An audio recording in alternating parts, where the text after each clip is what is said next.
સૌ પ્રથમ તો હું ન્યૂઝ કેપિટલ ન્યૂઝ ચેનલનો આભાર માનું છું. પોલીસ વિભાગ એની ફરજ અને કામગીરી તો અવિરત કરતી જ રહેતી હોય છે, પરંતુ પોલીસની આ કામગીરીને બિરદાવવાનું આજે પ્રથમ પગલું ભર્યું છે એ બદલ હું આપનો આભાર માનું છું અને બિરદાવું છું. 1 એપ્રિલના રોજ ડીસા શહેર ખાતે ફટાકડાના ગોડાઉનમાં એક બનાવ બને છે, જેની અંદર 22 લોકોના ડેથ થાય છે.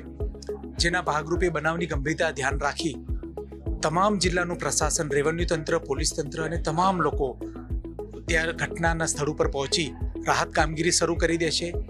લોકોને તાત્કાલિક હોસ્પિટલ મોકલી આપવામાં આવે છે અને 2 દિવસ સુધી સતત આ બનાવની પાછળ લાગેલા રહી માનવતાના ધોરણે જે લોકો ભોગ બનેલા હતા તેઓને જરૂરી મદદ કરવામાં આવેલી અને આરોપીઓને જે મધ્યપ્રદેશ અને અન્ય જગ્યાએ ભાગી ગયેલા હતા ત્યાંથી અલગ અલગ ટીમો બનાવી પકડી પાડવામાં આવેલ અને તેઓને જેલના હવાલે મોકલી આપેલા.